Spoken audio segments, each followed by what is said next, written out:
Good morning, everybody. It's 6:45 in the morning, like exactly, I think. It's 15th of April, 2025. It's not really that cold. It's maybe 6 degrees. Well, it is kind of early, as you can guess. This is always an interesting building.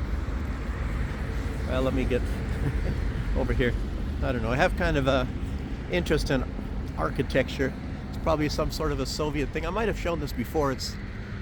They make it like a castle or something up on the very top. I don't know if you can see that.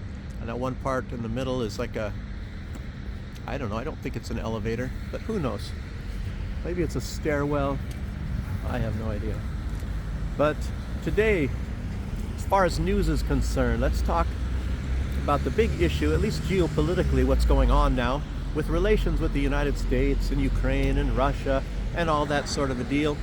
And it's about this Sumy attack by Russia, and it's turned out it's going to be a huge false flag, but not a false flag as far as the military strike is concerned, but it's a false flag again, like Bucha, like the huge propaganda attack. Now you see that Ukraine has this penchant for making a lot of fake news, and it looks like even Donald Trump has, for the most part, fallen for it. He's fallen for the fake news, and but he doesn't want to react to it anyway. And well, let's just talk about that a little bit first. As you know, it was on the 13th of April, and Ukraine, in truth, was having a military ceremony, and I'll talk about that a little bit more. But and Russia bombed it. It was in a city, and a large amount of military people were there, and Russia bombed it. And well, what they do in Ukraine, if you haven't already noticed, is they have a lot of these things where there's military, and they purposefully have civilians there. And Russia, 99.9% of the time, never reacts to that. They don't bomb it because Ukraine is using human shields. It's very much like what Israel does. Israel puts things in residential areas to make sure that they're not hit by their so-called enemies, Hezbollah or Hamas, or whoever the enemy of the week may be, the Houthi, Ansar Allah, or whoever, any new enemies. And of course, as you all noticed anyway, ISIS has never ever struck in Israel. It's because ISIS is a product of Israel. Israel created ISIS. Israel, as well as Great Britain, and of course the United States and all that, they're a product. And of course it was used to try to bring down Assad and whatever other purposes they want to use. And so was Al-Qaeda, obviously. So that's why you've never seen any attacks from the so-called Al-Qaeda, which probably don't even know that they're called Al-Qaeda, or ISIS, or whatever name they give these things, because these are all proxies. And a lot of them, of course, are British or American or anybody else that will accept a lot of money to do things, you know, killing people and all that. I guess there's no shortage of finding people like that. And, you know, a lot of time, as you notice in Ukraine anyway, they brainwash the people to make them think that they are defending the sovereignty of Ukraine, or that Russia or something wants to take over. But it's, you know, if you add everything all together, the only thing that they're protecting is the ideology of Nazism. These people want power, these people want money, and they don't care how many people die and how many people have to come right out and say exactly that. I'm not the only one. I just kind of stress it a lot because they try to cover that up. But there are people that come out, lots of people that come out and say similar things that I do.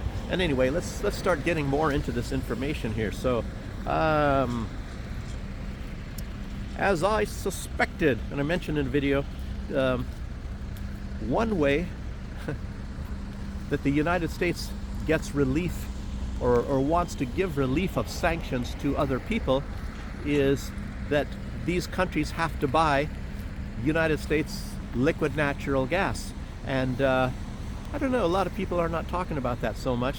They're talking in other ways, but I think that's mostly aimed at the European Union. And the article that I read, somebody saying exactly that, what I put out already some days ago, they didn't mention any countries that they're targeting. And of course it's the European Union. And they think, you know, Well, unfortunately, the European Union is buying into that. I guess they're getting a lot of their liquid natural gas from Qatar. Matter of fact, how in the heck am I saying this without saying liquid national gas? I keep, it's a lot of time I can't prevent myself, and I'm hitting it right every time. Maybe because it's early in the morning. Anyway, but they, and they are buying it, and of course it's a lot more expensive, and of course that's going to be the main theme anyway for the next many years. And Trump even said something about it, but let me just keep going about that. I could, I don't spend the time. I do this kind of chronologically, as I told you guys, when I read the news, and I just kind of put things down.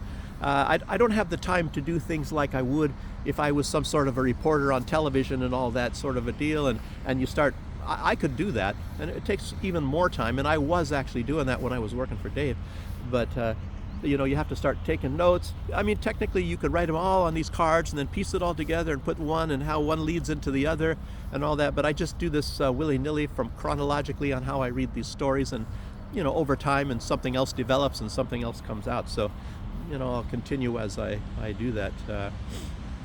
So okay, there are, let's see, Zelensky, as you all know, has been asking for patriots.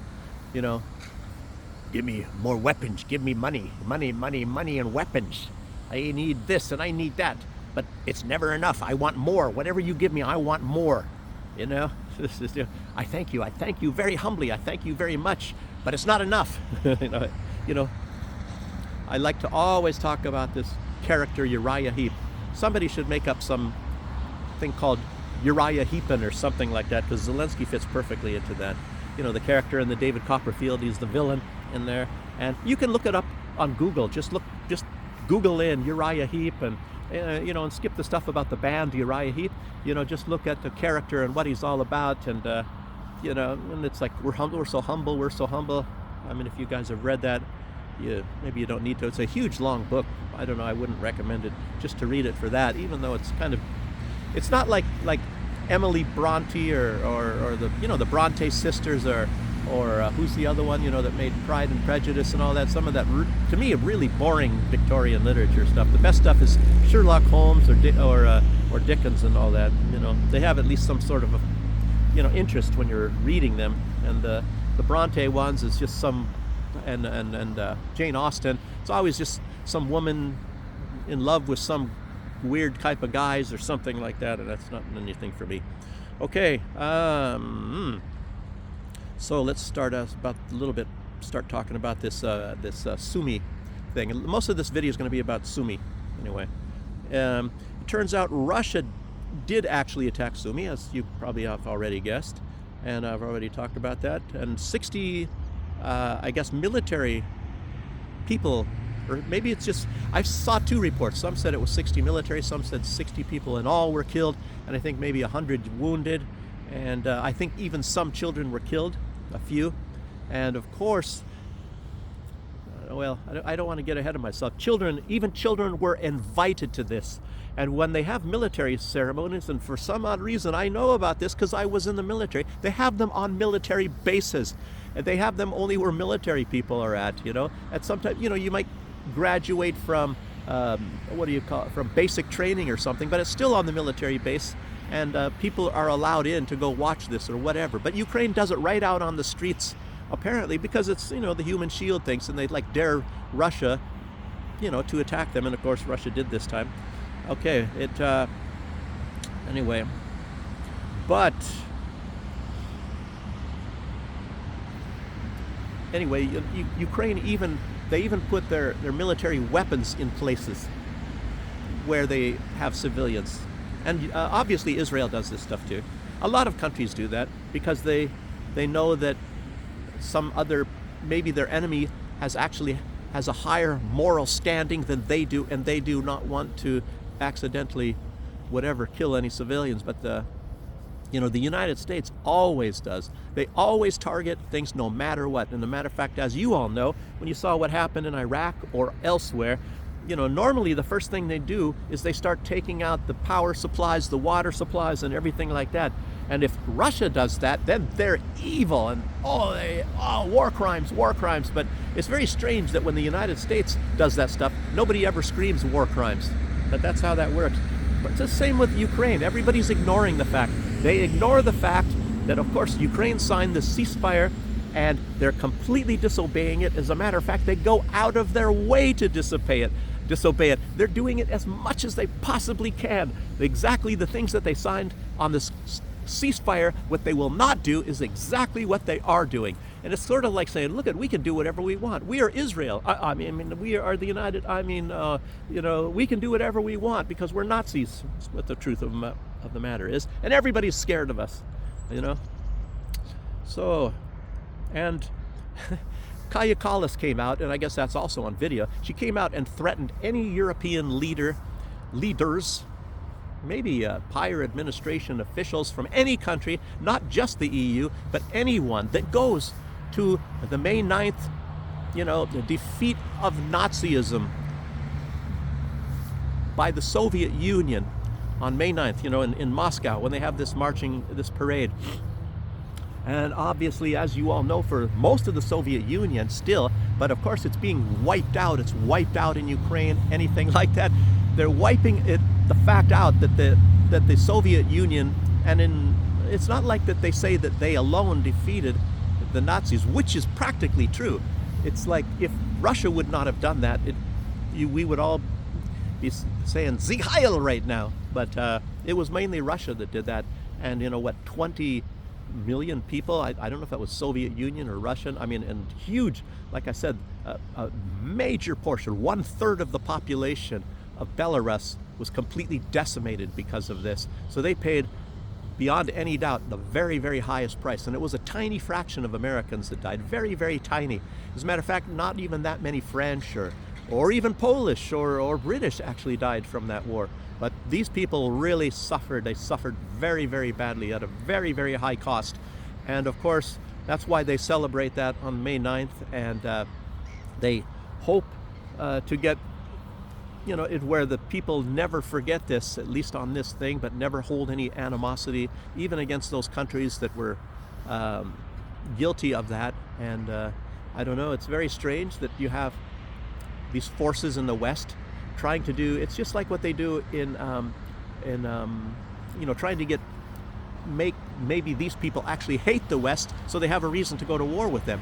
And a lot of people in Israel are even talking about that Netanyahu goes out of his way to seed hatred in the Palestinians so that they attack the Israelis so that they can ethnically cleanse the place and kill and massacre and use genocide against these people.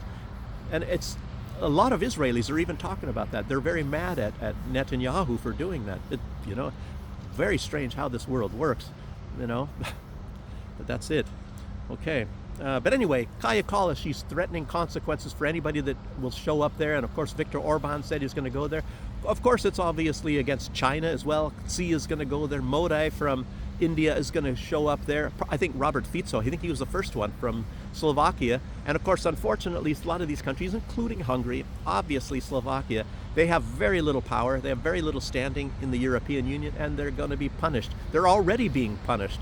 As you know, a lot of these attacks on the energy infrastructure by Ukraine, in Russia, are these pipelines and things, and to a large extent owned even by the United States, by United States corporations, Exxon and all that. And a lot of the gas and oil and things are coming from Kazakhstan, and they're not Russian. And Ukraine is still hitting these things.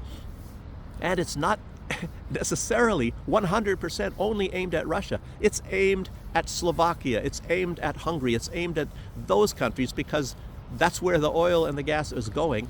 And these people in those countries are against sending weapons and money to Ukraine endlessly. And that's their punishment, is they're going to get their energy supplies cut off. It's not even a silver lining, but the only amelioration for that is the fact that if summer is coming and weather is getting warmer. It's a little bit warmer down there probably than it is here. But even now, I think we could actually survive, and I don't think anybody would die if they didn't have heat over here. And I'm not sure, when do they cut that off here? We have centralized heating. It's piped all over the place into these apartment buildings and all through underground. That's where the hot water and all that comes from.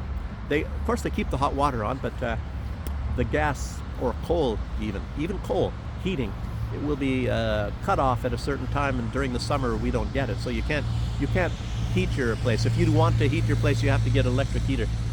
So luckily that stuff is not so expensive over here. Okay, but anyway, keep going on. So Kayakalis, you know, a lot of these people, you know, obviously her family got very, very wealthy during the Soviet Union. They were big. There's photos of her, and they had a big apartment and everything. Made a lot of money. The same, you know, all these people. They're anyway. I don't want to get into that. There's too many big other stories. I keep going. Yes, and so. But anyway, what they're trying to do, according even to so many people, Scott Ritter use the same words. Larry Johnson, you know, Scott Ritter was a weapons inspector during the time of, you know, when the United States bombed there. Joe Biden was a senator. Scotty boy, he called him Scotty boy. It's above your pay grade. All that, you know, Scott Ritter was a major, you know, and he had a very high position. It's probably because he's very good, you know, in there. He had a big position back then, and but anyway, and everybody knows his name from that time for those reasons back then. But anyway, Larry Johnson, he's a former, he worked for the CIA and very, very good as well. And he was talking about, they're saying that this is another Bucha. And Bucha, of course, if you guys don't remember, that was you know, a few years ago when they were working for a peace between, very early on in the war, just after a few months, between Ukraine and Russia. And as a goodwill gesture, one of the things, you know, and Russia was thinking, I don't know, that's unclear why they were even around Kiev and all, but they withdrew all of their forces, and including from Bucha, and most of the people supported the Russians in Bucha.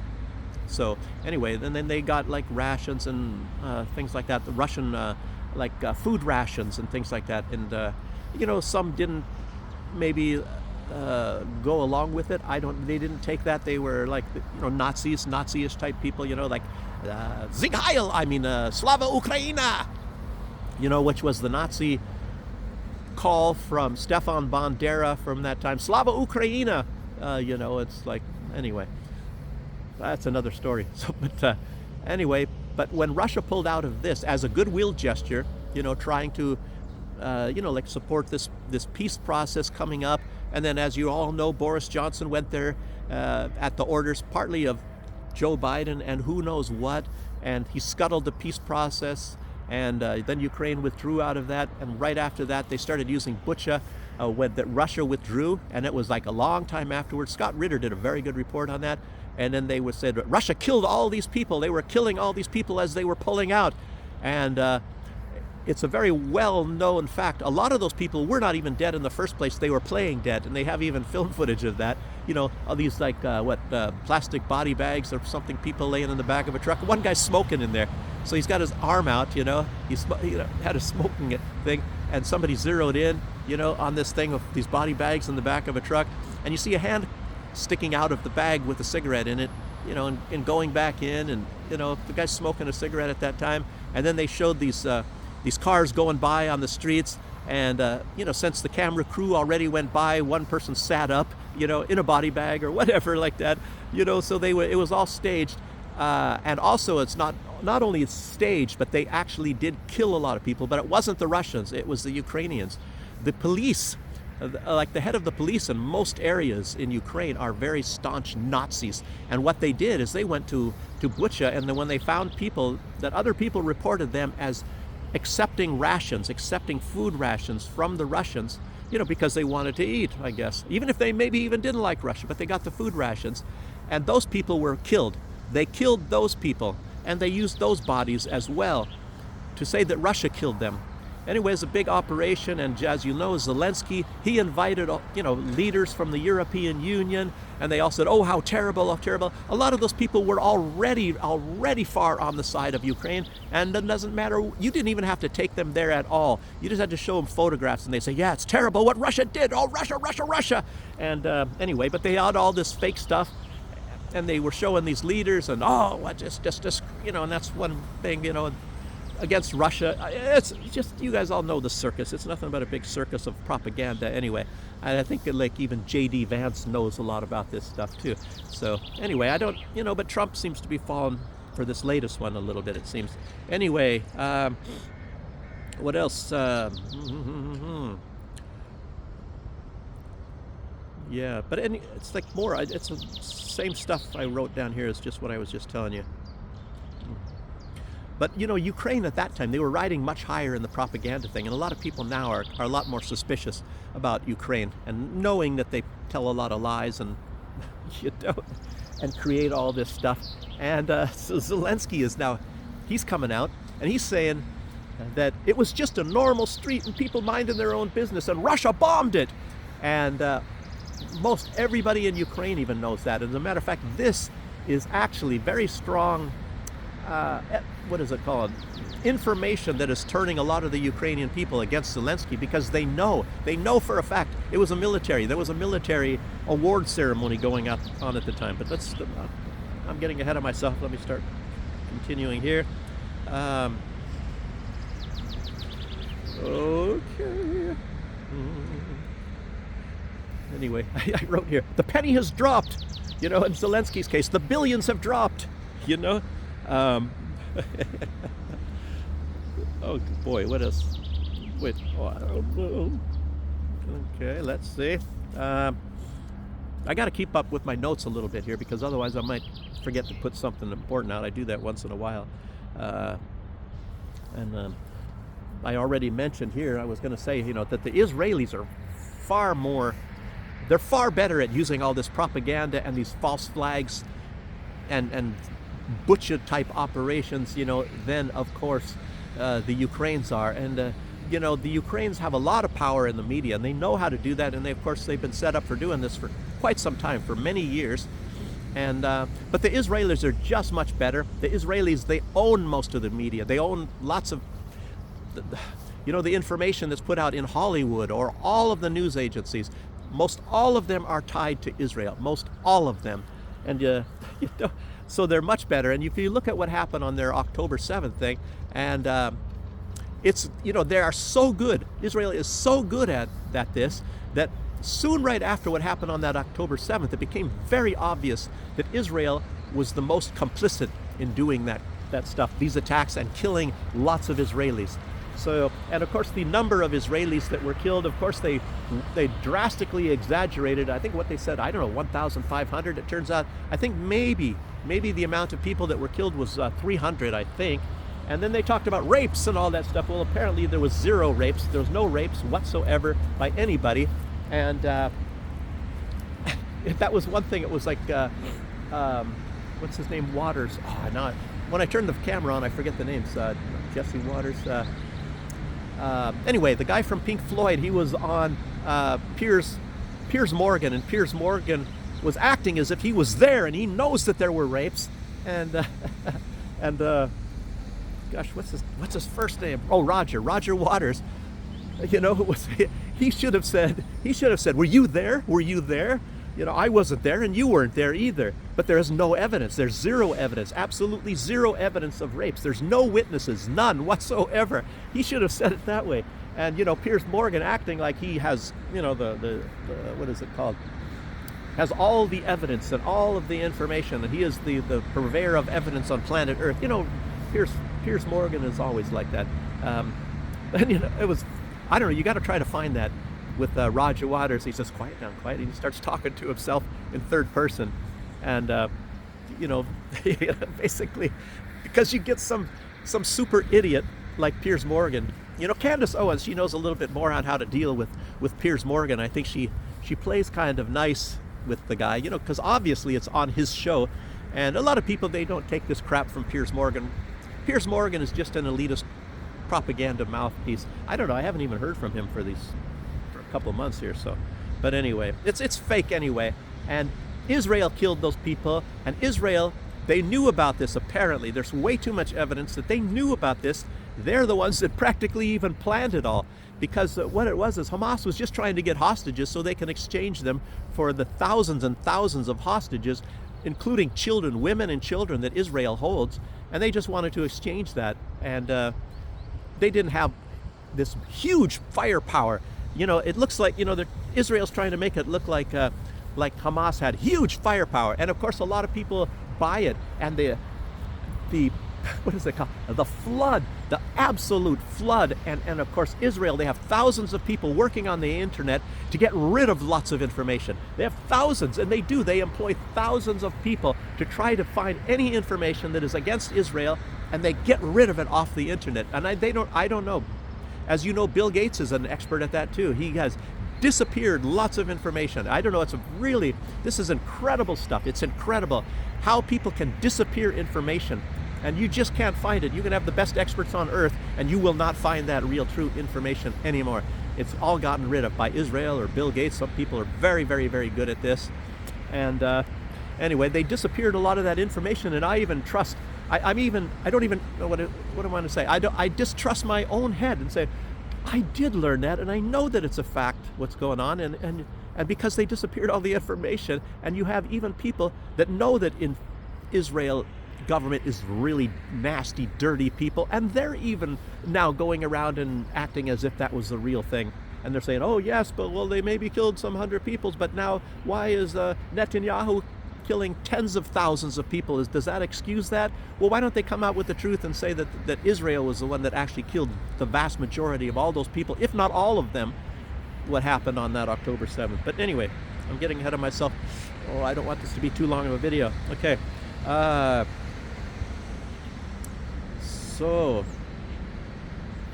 But even Trump, that's important too. Even Trump comes up with the fake news stuff. Even though he was the victim of huge amounts of fake news. And a lot of us have our sympathies for Donald Trump because of that. And he seems to be at least always trying to look to see what things are fake news, because he knows there's lots of it. But remember, he was saying how Operation Warp Speed and how great these vaccines are, fantastic. I got vaccines. I don't even know that he got. I don't know which ones did he get, and he's lucky if he's alive. Anyway, I don't know. Everybody is different. You have a different makeup, and you know, they normally take many, many years to, you know, I got to be careful here because YouTube, that's what they go after me for. I have to be careful about these vaccine things and all that. But you know, they take a lot of years to test about vaccines and all that, and I'm not allowed to say that there was been some things that are experimented upon, and you know, you push things through, and that normally takes like 7 years, and they do it in 1 year. And especially when it's a very, very, very new technology on how they are actually doing this. And you know, sometimes, you know, is it actually what they say? I don't know. I don't want to talk about that. I'll get in trouble. I'll get taken down. So, and Biden even took the credit for that. And now, you know, but remember the winter of death. We had a winter of death. You know, oh, if you don't get this thing put into your arm, there's going to be a winter of death. And of course, where was that winter of death? And I don't know. I don't want to talk, like I said, too much about this stuff. But Trump, you know, as you know, when it comes to Israel, he's on his knees doing the circus seal for Netanyahu. And, you know, he tries to act different maybe in public, but as you probably know, in real time, he might be doing that. And, you know, it's sort of, I don't know, makes you wonder what happens with Ursula von der Leyen and Baerbock and Kaya Kallas and all of these crazy women, you know, when it comes to Zelensky. Zelensky, he's probably pretty well endowed with some certain characteristics. I don't know, makes you really wonder. But a lot of the supporters of Trump, remember when he was talking about the Operation Warp Speed and how great these vaccines are, you know, he was getting booed at his own rallies. He was getting booed at his own rallies for talking about that. So it makes you wonder why these people, you know. So he goes along with a lot of stuff too, you know, and he's talking about, you know, this thing that happened in Sumy, and he was saying, oh, looks like Russia made a mistake. Well, I don't know. I think maybe the mistake was Ukraine doing that. And as I said, a lot of people, including the mayor and lots of people, and they're pointing the fingers, you know, and they're pointing it at either the military or Zelensky. Lots of Ukrainians know that they should not have been doing this. And of course, like I just mentioned, that everybody knows that Zelensky's coming up with some fake stuff saying there was only civilians there. And it was, let's see, what, I don't know, well, I'll talk a little bit more about it in a minute here, but let me just keep on going about this other stuff here. Uh, But Ukraine does this purposefully. They kill people purposefully. As a matter of fact, yesterday they bombed an apartment building and killed some people again. But nobody ever cries about that. No. And they do it like maybe 2 at a time. You know, they use a $2,000 drone, kill a lot of people, 4, 5, 6, all that. And anyway, but nobody cries about that. Nobody says war crimes, you know, and they do it purposefully. And Merz, you got to get into this Merz guy. He's going to be the new chancellor, the new leader of Germany. Oh my God. Even if the AfD is now surging in the polls, I'm hoping that they come up with some sort of strategy. If it is not already finalized, I guess, I don't even understand why they're going for months and months and months, and he's still not the chancellor. I don't know, is Olaf Scholz still running the show? We don't even hear about what the heck Olaf Scholz is doing anymore, you know, because he's probably inconsequential. But heck, you know, everybody's talking about Merz, you know, and he really, really very badly wants to send these missiles to Ukraine, these missiles that require Germans to fire them and to target. And of course, as you all know, the American missiles and the British ones, they are targeting primarily civilians. And it's like, what the heck, you know? And there was somebody put something out. I think it's fake news. The U.S. has stopped all aid to Ukraine. Don't buy into that. I think it's fake. They're sending still lots of weapons to Ukraine. And Trump was even bragging. He was saying, remember Obama sent blankets and I sent javelins, and those tanks were stuck in the mud, and then we destroyed them all. I don't know. I don't know. If that were the case, I don't know, Russia wouldn't even be having any tanks at all. But I don't know. Tanks, I think, are getting obsolete anyhow, especially with these drones. You know, and especially when you have the German tanks. I guess they're really getting wiped out everywhere. Okay. But he's saying, like I said, Merz is really anxious to send this. And a lot of people are worried that he's trying to get Germany into a World War III. Germany had a lot to do with starting World War I and World War II. And now, you know, a lot of people are worried he's going to start World War III again. And Medvedev, I'll talk about Medvedev in a minute here. Okay. But, you know, one article, it's just like what I say. It said Trump,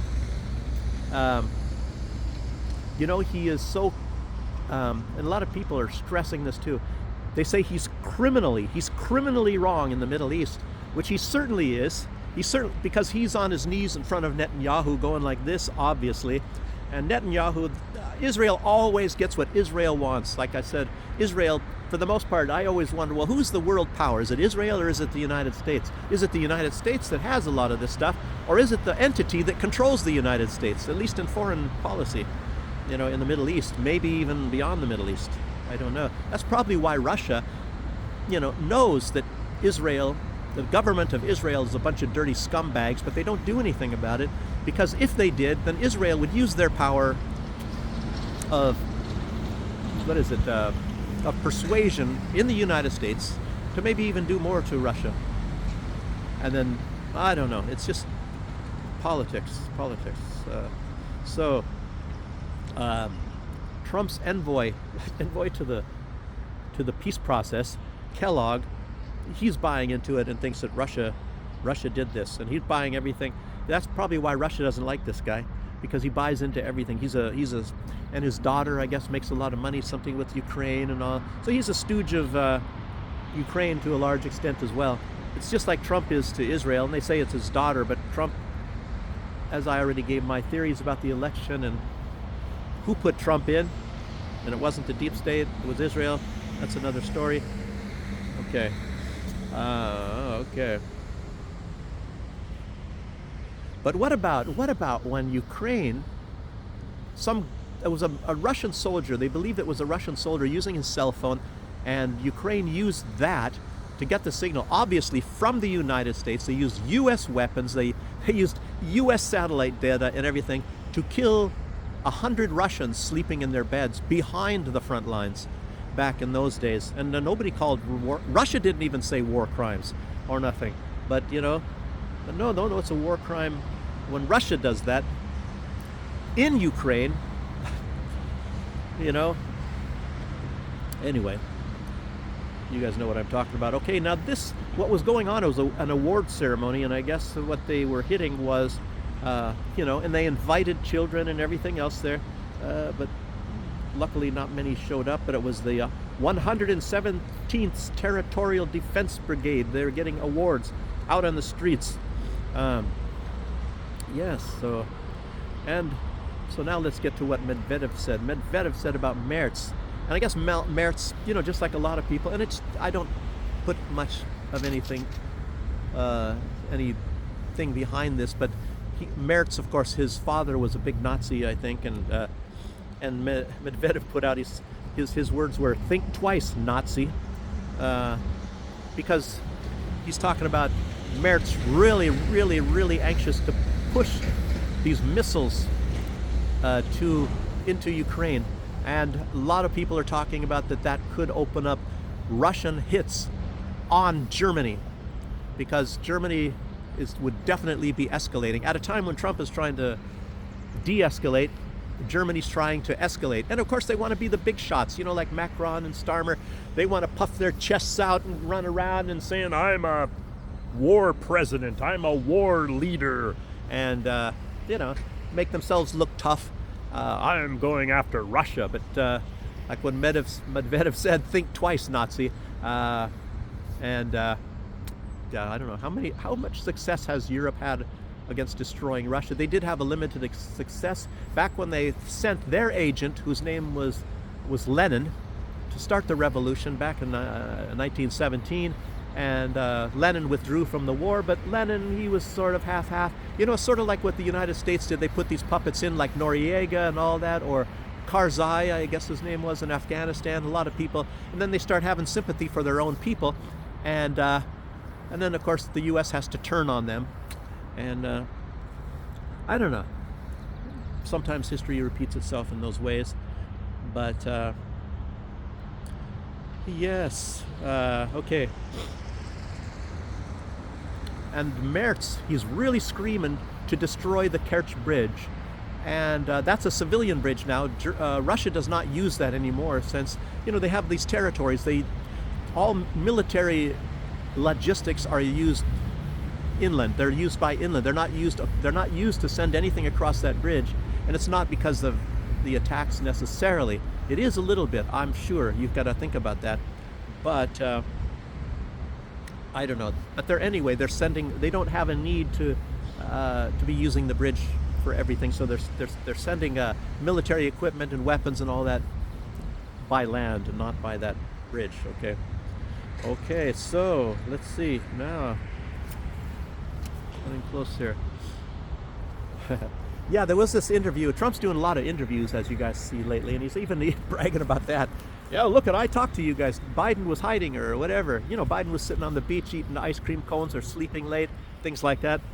And but Trump, he's saying that Iran is an easy one, but it's very strange. As you know, there's been no evidence, and even from the test of time, that how many times you have to reiterate that Netanyahu has been saying Iran is going to have a nuclear weapon really soon. And even Trump said that. He just said that yesterday.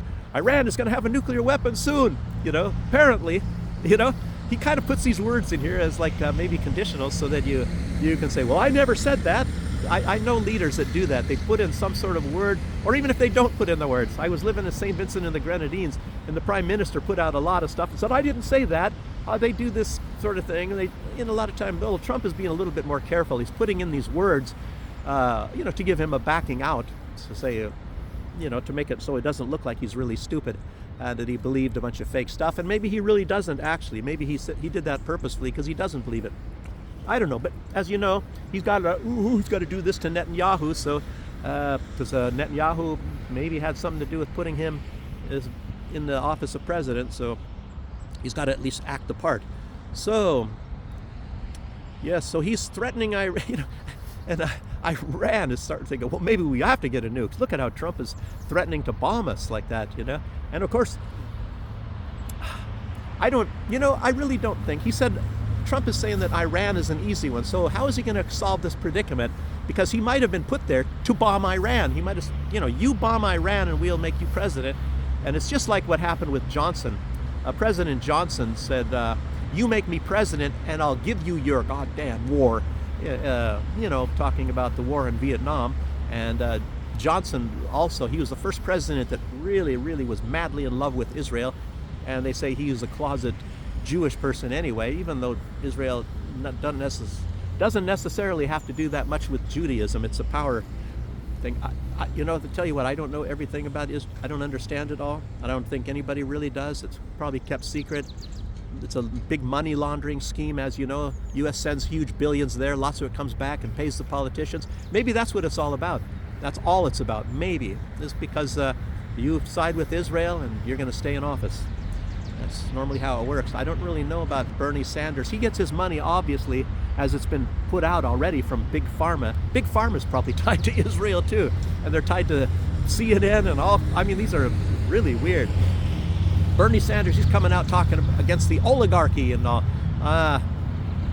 Crazy Bernie, as Trump says. But let's go, keep going here. Trump was also bragging about that he stopped the pipelines, even though he didn't blow them up. It was Biden that did that. And, then he makes Trump sound like he's such a great guy. Well, then why? He was saying that in the same interview where he was saying how Iran could be a great country, but they got to stop trying to get nuclear weapons, which of course they're not doing anyway. But what a world. And what about this Nord Stream stuff? Well, was that military? Russia was selling natural gas to Germany, and Germany needed even more, supposedly, because that's the day. Those were the days when Germany was expanding, and Biden blew it up. Of course, Trump had the sanctions on that thing, but is that military? Is that saving lives? What? So what? I mean, obviously. So why doesn't Trump just come out and say that that the United States is out to sabotage the economies of everybody else on planet Earth? Germany, Russia, anybody, China. You start to get economically powerful and they're going to come after you. So what about Iran then? Iran could be a great country. Iran has nuclear energy. They're using it for nuclear energy, but they want to destroy that. And they want to do it for Israel. Israel wants to be the dominating power in the Middle East. They want to sit around and tell everybody what to do. And as a matter of fact, as you all know, if you want to go to the Middle East, you want to go to these countries, you go through the Israeli embassy to get a visa, I believe, to go to Egypt. That's what I've heard. I don't know. Is it still the case? It was that way back then. When you wanted to go to most of these countries, you had to get it from the Israelis. I don't know if it's still the case. I don't even know if that was even true then. So, okay, so I already talked about that. Viktor Orban, wow. It's weird. Maybe these guys see my videos. I think Viktor Orban saw my video yesterday, at least the title. And I was talking about this big sucking sound of Ukraine, and it happened in the Soviet Union days and Russia and stuff. They were just draining. Ukraine is nothing but a huge drain, a big corrupt drain, and draining the money and the wealth from all four corners of the earth if they possibly can. So they're trying to go global now at that time. Maybe they're thinking, well, we can get more money if we look west. Go west, young man. Look at west. We'll drain Europe. We'll drain the United States. We'll create things to where we can just drain the billions and billions and the billions and billions and billions, as Carl Sagan used to say, from the west. But it turns out Viktor Orban, I think he had some sort of a survey done, maybe with some people, and I guess they're going to go even deeper in this. And he was trying to look at the cost of what it would cost if the European Union put Ukraine into the European Union. And this has nothing to do with military, really. No military costs. It does include, however, the cost of rebuilding Ukraine. And we're talking about the western part. We're not talking about the part that Russia has right now. We're just talking about that other section. And Orban, there's two different reports. I saw one and it said $2.5 trillion, and the other one said $2.8 trillion. But I'll tell you what, that's conservative. That is conservative. That is if the money honestly goes to the places where it's supposed to go. And of course, if you adjust for inflation, because it's not going to take 1 year or 2 or 3, inflation keeps on coming, it's going to be at least 3 trillion. At least 3 trillion, maybe, probably far more than that. But consider all the corruption, because you're not going to get rid of all that corruption I can tell you another thing. It's going to probably be $5 trillion, because a lot of this stuff is going to be shaved off into corruption, and you're going to see, you know, Zelensky will become the richest man on earth if he's not maybe getting close already. Do you think Zelensky's going to tell everybody how much money he has? And people would start asking, well, where did this money come from? You know, oh, I have the media outlets. I have a monopoly on all media in Ukraine. And what about, you know, other things? And then they're gonna start wondering, well, maybe he's also got a big hand in the child trafficking, the drug trafficking, the weapons trafficking, and the trafficking of trafficking, everything, trafficking. You know, Zelensky, I mean, boy, 10% for the big guy, as I always say. He's probably taken a lot more than the 10%. I don't know, maybe he shaves off 20%, and then the rest starts to filter down, and by the time this money gets to whatever it's supposed to be going to, it's, I think they were saying like weapons, maybe he was very, you know, they said 30%, but I don't even think that. Can you imagine when it gets to where they're supposed to go, there's even people there shaving it off, and they're sending it to other places, selling weapons to who knows who, anybody. Oh man, they even have, don't even talk about all the stuff in Ukraine. I tell you what, got to stay away from that place. So, but they're gonna try to do an even more accurate assessment of what it would cost. And you have, of course, you got Ursula von der Leyen. These people have also been engaged in corruption for a very, very long time. So you know, they're all in. They're all in. You have congressmen doing that in the United. I mean, come on. Wow. Yes. Okay. One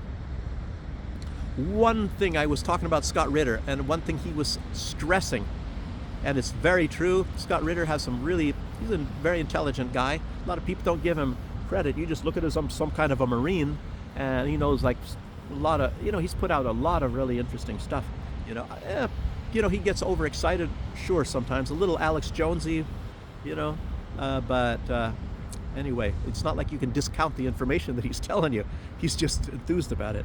But he's talking about the fact that Russia really has to counter all of this fake news about Bucha, because then they're already using it. I don't know, maybe it's because the Ukrainians already know, and Ukrainians are even putting it out. Some of this stuff in the tiny little threads going around, people eventually will get the true news. But of course, I don't know if somebody was saying you have to do that very quickly, because otherwise it will be cemented in that Russia did this, unless you counter that almost right away. What was it? I think Candace Owens said, and other people were saying, you know, some kind of an expression that the lie has already been everywhere on Earth and circled the globe 5 times before the truth has time to get up in the morning and put its slippers on. So, you know, the big lie, and the West uses that, and a lot of these people like Ukraine, they know that too. I mean, you know, Zelensky, he's slipping a lot, and maybe he goes too far. He makes up stuff too much, like saying, oh, they were just normal people walking on the streets, so Ukrainians know that that's not true. I don't even know if the United States is going to be buying that, even if it's Kellogg, and you know, I think Donald Trump is getting more skeptical about believing anything. So we'll find out. I don't know, maybe we won't find out. Okay. Yes. So anyway, that's about all I have for news today, people. And thanks for joining me. How long? Oh, this is it's less than an hour.